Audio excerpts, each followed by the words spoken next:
dozens of sports all around the world, yet I pick wrestling.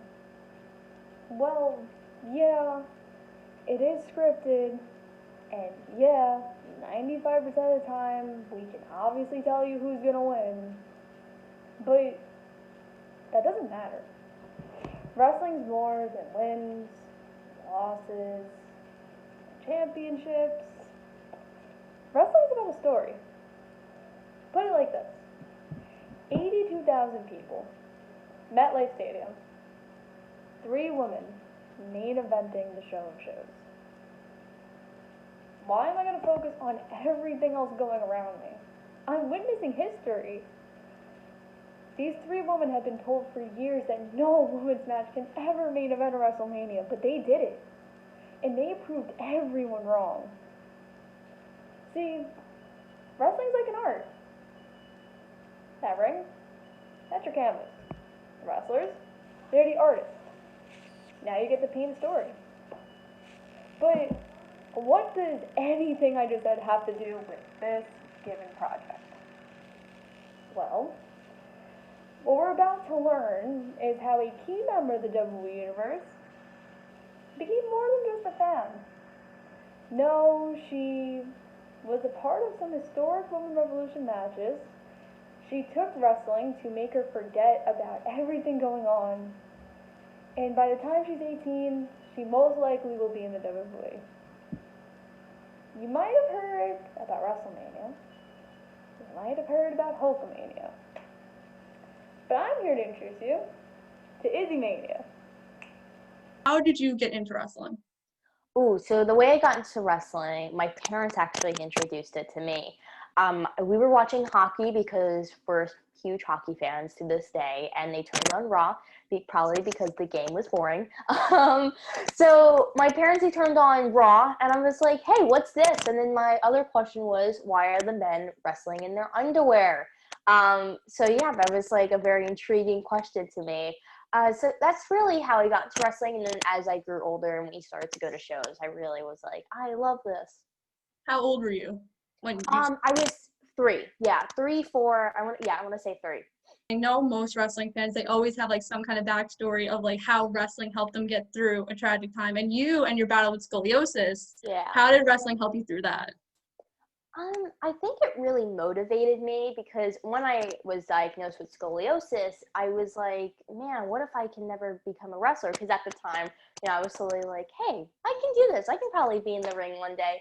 So I think that really motivated me. And I think seeing all the other women in the ring, like doing like incredible things, I was like, hey, I should do that. Like I should give it a try. So, and I honestly, like, I really think Bayley, like, honestly, like, I just loved watching her. And, I think, like, sometimes, like, if I watched wrestling while wearing my brace, I would kind of almost, like, forget about wearing my brace. So that was a really cool part about wrestling. And then overall, it really motivated me to be like, hey, if I do really good on this week or just my entire, like, I don't know what the word I'm looking for. I don't want to say lifetime, but, like, kind of, like, my whole, like, journey wearing my brace, if I do really good, I can possibly get rid of it, and then I'm good to go. Obviously, the WWE Universe knows you and your relationship to Bayley. How did you start to get into your fandom of Bayley? So I get, like, so a lot of people ask me that, like, what did you like about Bayley? So what I always say is, like, I loved how different she was, because I really thought, like, I was different from other little girls. I like wrestling. Most girls don't really like wrestling, It's rare to find that person out there who loves wrestling like you do. So, I really liked how different she was. She wasn't so, like, cookie cutter. Like, I liked how fun and colorful she was, but I feel like when I really fell in love with her, she took a picture of me at the guardrail at one of the shows, and she wrote, "This is why I love what I do." And some guy was like, "Oh, did you see this?" And we were like, "No." So when she came out, she gave me her headband, when she was doing that whole thing. So I really think that kind of, I was like, man, I really like her. She gave me a headband. This is why we got to be friends. Going back to Bayley, so I was there at NXT Takeover when she won the title. You were at home. And yes. I watched this video the other day, and you were just screaming. What did that moment mean to you? Because we saw Bayley lose a bunch of matches. We saw her climb to the top to finally get that feud with Sasha. It has literally been called the best women's match ever. Take me into that day for you. What did that win of your idol mean to you? So it was actually really funny because I was supposed to go to Brooklyn. My dad found 2 tickets, and then I was like, no. I want my mom to come with me. I want all of us to be together. If my mom can't come, then we ain't going. So my mom felt really bad, but I was like, okay, whatever. We can stay home. So instead of going to Brooklyn, my parents they took me to Clearwater to meet Hulk Hogan, which was like a dream of mine. And it was like every year I would have this summer goal, and that was like for that year. So that was really cool. And then later that night, we had a big party with all our friends.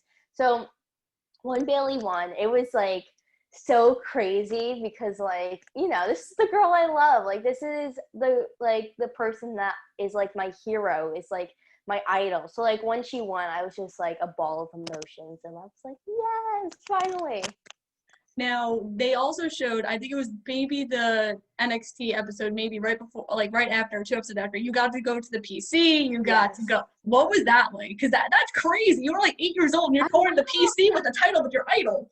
I know, that was like so cool. That was awesome in itself. I don't know, I was so nervous too, but I think she came down the elevator in like the lobby, and like they started to film, and like it was so cool to be able to like, I don't know, just like hang out with her for a little bit. It wasn't like long, but it was like such a cool like thing to do. And it was funny. So I don't know if you saw this part, but they had me do the entrance of her, with the little like entrance thing that they have at the PC.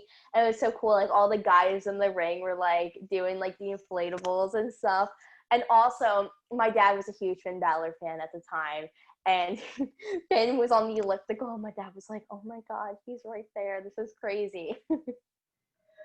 So after that, we go in NXT Takeover Respect, and you might have been involved in that. You got a headband taken from you. You got flowers given to you at the end. It's there. Did you know that was going to happen? I know you get access a lot. Did you know? I did not. It was a huge surprise. If I would have known, I don't think I would have been able to give that Oscar-worthy performance of mine. It was such a cool moment, and I love that fans can look back at that and say, man, that was so cool. And like Izzy was a part of this huge historic making match. It was like, I don't know, I still don't know to this day why I cried. I'm always like, why did I cry? I think I was either scared Sasha was gonna break my bow, or that my friendship with Bayley was gonna be over. I don't really know why, but hey, it happened, and we all live and learn. Exactly. So right now, you're in the journalism side of wrestling. You do interviews, you do podcasts, like we said before we started filming. How did you get into that? So I was thinking of ways to really keep myself around, because after, Bayley went up to the main roster, you really can't continue to dress as your idol all the time. So I was like, what is a way that I can, keep myself relevant? So I was thinking about it, and I was like, I love to talk about wrestling. I love calling into a radio show called Busted Open. I love talking about my thoughts, what I didn't like, what I liked. So I was like, I should turn this into a show. So I think I started with Superstar of the Week, and it was just for NXT. And, it was the first couple of episodes were really hard because it was my first time doing it. And so, like, it took a couple takes, like it was like, it was knowing Florida, it was like 100 degrees, and I was filming outside. So I think after experience and practice, I really got into it. And sometimes it takes like 1 or 2 takes for me when we film. So like that's a really cool thing. And I really think to keep up, like, that I kept on practicing. I would try I would like watch a match from NXT and be like, okay, I'm going to review it. Or I would make a prediction and stuff. So I really think practice was a huge part of it. But going back to your question, like how I got into making the hot tag, it was mainly because I love talking about wrestling. And bump a little bit. So it was maybe 3 weeks ago. Yes. What was it like to get the phone call? Oh my God. So I didn't actually get it. It was actually my dad who got it because since he's my guardian.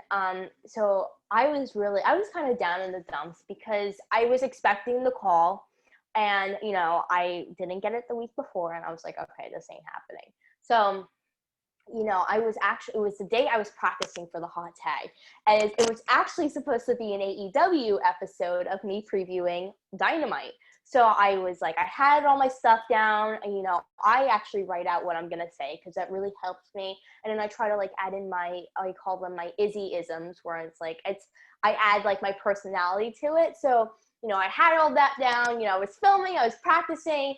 So my dad calls me. He was like, hey, are you going to be busy next Tuesday? And I was like, no, why? He was like, well, I got a call from a girl named Allie and you are going to be on the bump. I was like, oh my God, I was crying because, I really wanted that moment to happen. So like, just like, it was so crazy. And and he was like, just explaining what I was going to do. He told me who I was going to be on with. So Michelle McCool, Michelle's awesome. Shotzi Blackheart, she's actually my favorite in NXT right now. So when she was like, announced to me on, I was like, oh my God. William Shatner. I didn't know who he was. I was like, who's William Shatner? But then I was like, oh, I know him. Like, I don't know if Rey Mysterio was announced for that, like at that time, but it was just like, it was so crazy. And it was funny because that day I was like, oh no, I can't talk about AEW when I'm going to be on the WWE network, the rival show. So I was like, okay, I'll just write a quick NXT one, right? Like, I like went really quickly and it actually turned out to be a great episode. So, it was such a cool moment and especially being on the bump, which I'm sure you're going to ask next. So go ahead. So you were on the phone. You got to talk about Halloween Havoc. How mad were you at Bayley? I'll start with that. How mad were you at Bayley? Oh my God, that was so funny. It was a lot of closure for me, like personally. I was like, oh, that's really cool. Like, she still thinks of me. And it was like what she said was like very like surreal and it felt real to me. Like in a way, it felt like her saying it. And then when she said the WrestleMania part, it's so funny. If you look at my face, I look like a UFC fighter. I'm like, it's so funny. So like, it was really funny when like she was on and it was also funnier with Ryan because he loves Sasha and hates Bayley, so that was really cool. And Ryan was actually one of my favorites. Like he's my favorite on the bump. Like all of them are amazing, but he was amazing. He was hilarious, and also so was Evan Mack. He was a whole mood. They are.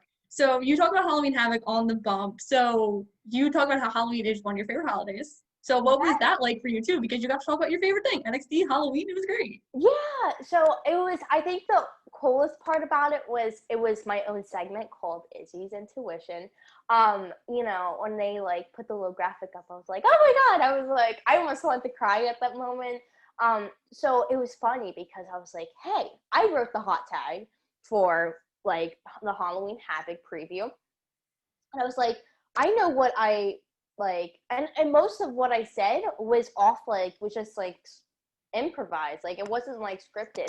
So I was like, I know how to do this. Like I've done this millions of times. Like let's do this. And that was actually the moment I was really preparing for. I didn't like script any of that, like I said. So when it started, I was like, okay, let's do this. This is my moment to shine. So it was like Johnny Gargano, Damian Priest. I know what to say for this. Candice LeRae, Io Shirai. I know what to say for this. And the rest of it is like, I was like, okay, I can do this. So it was a really cool way that I was like, hey, I'm actually good. I know what I'm doing. Like I think that was the coolest part to be acknowledged for because I don't want to always be acknowledged as the Bayley girl. I really want to be known as Izzy from the hot tag with Izzy. I think you're definitely making your mark. And you touched on AEW a bit. So now is this an ongoing rivalry between Triple H and Cody Rhodes to get you? Oh, yeah. So the Izzy Wars, a lot has been happening lately behind the scenes that I can't talk about. I was lucky enough to be a part of the AEW Full Gear post-show media scrum, and I was actually at the show, and AEW were so cool. They had my own table so I can get comfortable and stuff, and, all of the wrestlers were out there, and so I got to say hi to Cody, and we talked for a quick minute. And then I also got to say hi to Orange Cassidy, which I was so happy about because I love Orange Cassidy. He's my favorite right now. So it was such a cool moment, but it's kind of like the Izzy Wars. I'm just saying. It's the war of Izzy. Through the Wednesday Night Wars, like it's just because it's funny I too know. because you strictly did NXT for a while and then you started doing AEW. Then you got that tweet from Brandy and I was like, oh my god, like this is great. Like they just need a segment about the Izzy Wars. I know they kind of do. I'm just saying. On that too because when we were we're both still growing up technically. Yes. But when you look at wrestling fans now, you see so many younger girls watching wrestling, and even when I was your age, there was no one. Like, I touch back to the fact when I started going to wrestling conventions, I was the only girl there. And now I look and I see so many girls. What is it like for you to be an inspiration for young girls today? Oh, it's really special. You know, I love getting, like, especially DMs, like, where they're like, you're such an inspiration to me. I want to be a wrestler one day. You know, I love hearing that because it's truly special for me. And I'm like, hey, you know, like, even though I'm doing, like, a show and I'm, like, doing my own thing, you know, I'm focused about myself, I'm an inspiration to these other people. And I think it's really awesome, you know. It's hard to explain because you really, like, there's not a price on it. It's, like, it's this really special moment. It's like, wow. We're a part of history, technically. Yeah, definitely. Yeah, thank you. So I think one thing we can all learn from Izzy is that it's never too young to accomplish your dreams, whether you're a part of some amazing women's wrestling history or starting your own YouTube channel and breaking barriers at such a young age. Now, the future is looking bright for the Izzy Maniac running wild, but it's funny. You see, it's almost like somebody, I don't know who, might be commentating those matches of her when she gets to WWE. I wonder who that would be, though. But that is all the time we have, and that's my project. Back to you, Aaron.